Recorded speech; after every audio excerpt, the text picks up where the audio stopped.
Welcome to Mr. Strawman. I know you like camping, but after today's stories, you'll be scared to leave the house. A stranger joined our campfire, and we only realized too late. I was the first one to realize that something about our campfire group was wrong. At first, it was just a feeling. I counted the people sitting around the flames, once, then again. 6 faces stared back at me through the orange glow of the fire. But that couldn't be right. I clearly remembered leaving town earlier that evening with only 5 of us in the car. Somewhere along the drive, or during the hike into the woods, a 6th person had quietly slipped into our circle. The strange part was that every face looked familiar. The firelight danced across their expressions, and each of them seemed like someone I had known for years. That was probably why it took me so long to realize one of them didn't belong. I started mentally going through everyone one by one, like fitting pieces into a puzzle. First, there was Ethan, next to Olivia, talking and joking like always. I'd met them 6 years ago in 10th grade. Ethan and I on the football team. Olivia, a cheerleader, and Ethan hopelessly smitten. After games, we'd hang out, him flirting, her laughing and rolling her eyes. Then Noah, my oldest friend, sat with his girlfriend Mia, who joined our group in 7th grade after moving from Denver. She'd been shy at first, but grew to be one of the kindest people I knew, and over time became close with Olivia too. That accounted for 5 of us. There was the 6th person. I stared at him across the fire, trying to remember his name. The strange thing was that his face looked familiar, almost like someone I should recognize. But no matter how hard I searched my memory, I couldn't place him anywhere in my life. Why did he seem familiar, yet completely unknown? He sat there watching Ethan and Olivia talk, smiling whenever they laughed, as if he had been part of our conversations all night. The question kept echoing in my mind. How had a stranger managed to join our group without anyone noticing? "Hey, Connor," Noah suddenly called out, pulling me from my thoughts. "You spacing out over there? I was just telling Mia about our old 5th grade teacher. What was his name again?" "Mr. Thompson," I replied. "That's it," Noah laughed. "Remember how you once turned in an assignment printed in bright yellow ink just to see his reaction?" Mia burst out laughing. "I remember," I said, forcing a small smile. He looked like steam was about to come out of his ear. They laughed again. I joined them half-heartedly, but my eyes drifted back to the unknown man. He was still watching us, not speaking, not joining in, just observing. Something about that made my skin prickle. A moment later, Noah stood up, finished his drink, and tossed the empty can into the cooler. "I'll be right back," he said. "Nature's calling." He walked into the darkness between the trees. This decision set off a chain of all the most terrible events for the 5 friends. Mia kept chatting, but my attention was elsewhere. The reality of the situation was beginning to settle in. A complete stranger had somehow attached himself to our group, and nobody seemed to notice, except me. The unknown man suddenly stood up as well. His movements were oddly stiff, almost mechanical. "I'll be right back too," he said slowly. It was the first time I heard him speak. His voice carried a strange lisp, like the words were difficult to form. He shuffled toward the woods and disappeared into the darkness. No one else reacted. A few minutes passed.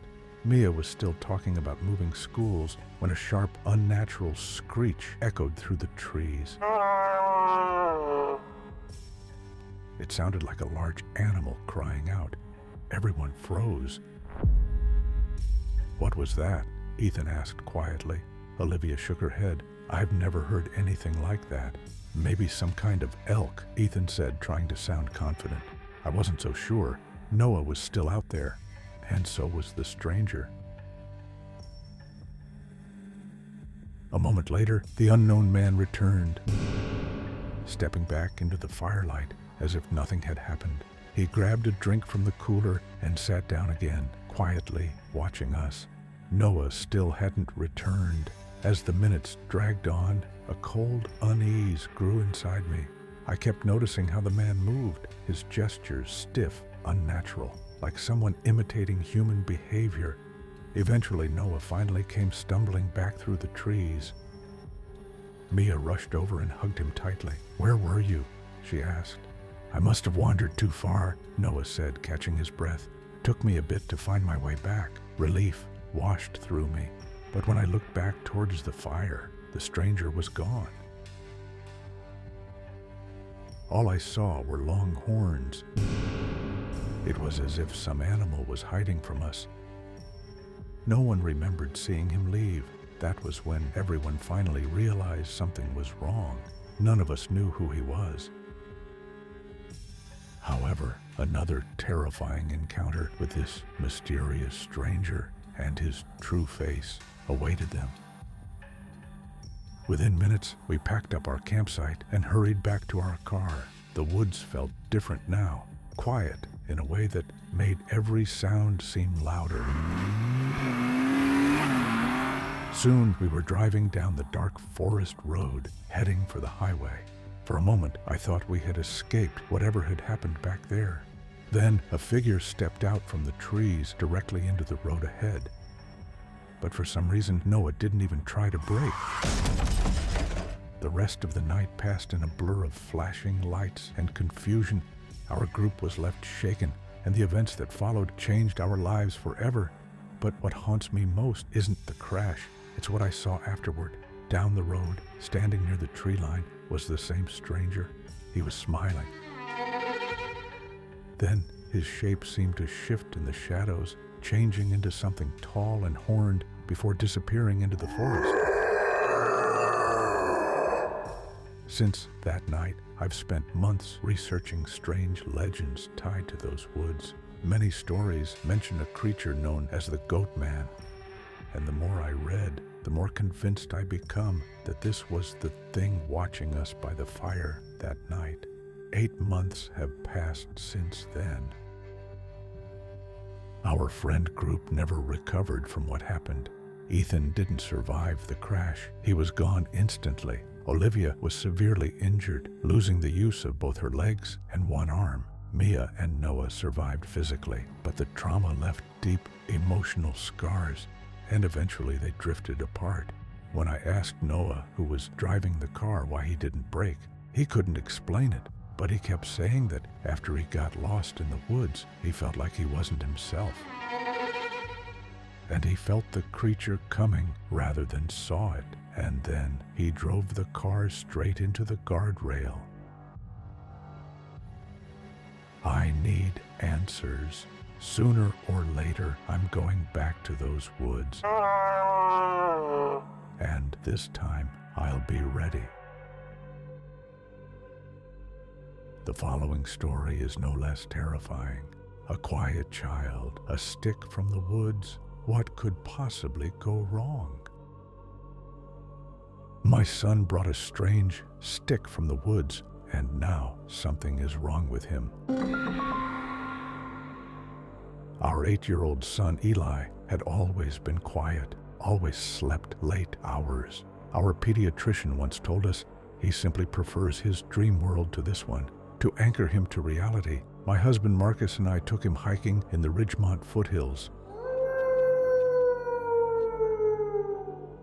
Eli was beside himself with joy. He kept running off and wandering around on his own while we walked along the path. But at the summit, he found something that made him stop. It was a Y-shaped stick, perfectly forked, the wood worn smooth as polished bone. It felt oddly satisfying to hold, like bicycle handlebars crafted by a professional. But as we walked back to the car, Eli's energy shifted. He no longer ran. He lagged behind, holding the stick out like a divining rod, sweeping it side to side and pointing it toward fixed empty spots in the dark timber. Over the next 2 weeks, the dreamy, once calm boy vanished. He began throwing his toys away, claiming their time was up. He started calling me mother, a formal, chilling departure from his usual vocabulary. A sudden, violent flu swept through his school, striking dozens of people overnight, and Eli began leaping into his bed as if the floor itself had become a threat. The breaking point came on a Wednesday. I found Eli in the kitchen at midnight, lit by the blue glow of the fridge.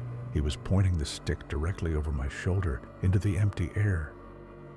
"It's not time yet," he whispered. "I'm not ready." Suddenly he shrieked, "Mom, watch out!" I spun around. Nothing. Fed up and frightened, I wrestled the stick away and locked him out of bedroom. He pounded on the door for an hour, screaming. By morning, both my husband and I were gripped by the same gravelly flu. I went to Eli's room, but it was empty. The window was open, the screen gone. If you think there is nothing more terrifying than a missing child, you are terribly mistaken. Sick with terror, I grabbed the stick and searched the house. In the basement, I saw a small leg vanish into the storage room. I followed him in, locking the door behind me in the pitch black. "How does the clock tick, Mother?" Eli's voice drifted from the far corner. I reached for the light's pull string. My hand didn't find the cord. Instead, it brushed long, tangled, greasy hair at my shoulder height. This couldn't be my Eli. It was something else. "Do you know how the clock ticks?" Eli's voice giggled from the left. I couldn't move. Every time I reached outward, I remembered the texture of that hair and pulled back. Then my hand found the string. I grabbed it and pulled. The bulb came on. Something to my right shot away from the light, pale and black-streaked, trailing long matted hair circling behind me. The shape that fled from the light looked like a deer skull, partially covered in dark tangled hair, moving in a way nothing alive should be able to move. I shut my eyes and couldn't open them. I was crying without knowing it. "Mom," Eli's voice smaller now. "Mom, I'm stuck." My shirt is caught. I looked sideways through my fingers. He was curled on the top shelf, recognizable by his jeans and green shirt. I climbed up, placed the stick on the shelf to free both hands, and reached over him toward the back. My hand went straight into tangled, greasy hair. It was inches away, pale, wrong-shaped, looking at me through nothing that resembled eyes. It spoke, not aloud, somewhere behind my forehead. "Do you know how the clock ticks? Tick-tock. Your time is up. Now you die." The shelf gave way. I grabbed at the unit above me on instinct, and the whole thing came down on top of me. I woke up in the hospital. Marcus and Eli were there. Eli had been found on the Ridgemont Highway, walking toward the trailhead, unharmed. When asked why he'd left, he said he needed to find another stick to stop the monsters. My left leg was broken in 2 places. 3 ribs were cracked. But the concerning story the boy told later left his mother speechless with dread. After I came home, I sat down with Eli and asked him to tell me everything. He held out until I told him I'd seen the thing in the storage room. His expression shifted completely. "You actually saw one?" He told me what had been happening since the hike. He'd tripped over the Y stick on the trail. The moment he picked it up, it told him something. He couldn't describe how. When he held it, he could see them. Several had followed us home, walking beside us on the path. They moved through the house at night. "They told me someone had to die," he said quietly. "They told me it had to be you." He'd been throwing toys away as offerings. It hadn't worked. Every night he'd patrolled the house with a stick to keep them out of our room. When he had it, they kept their distance. Without it, they charged at him. They chanted tick-tock at him in the dark and tried to get him to put the stick down. The tall, hairy one offered him candy. At school, they'd threatened to make people sick until he stopped. 5 teachers and 30 students got the flu. When I took the stick, he went to find another one. The original had come from what appeared to be an animal's skeleton near the trail. A second skeleton was nearby, and he thought getting both sticks would make them stop laughing. Now, he said, they were gone. We searched the storage room wreckage. The stick wasn't there. Eli's psychologist called me, quite annoyed. I shouldn't have confirmed anything. It feeds the delusion. He's being evaluated for early onset schizophrenia. I've thought about asking to be evaluated as well.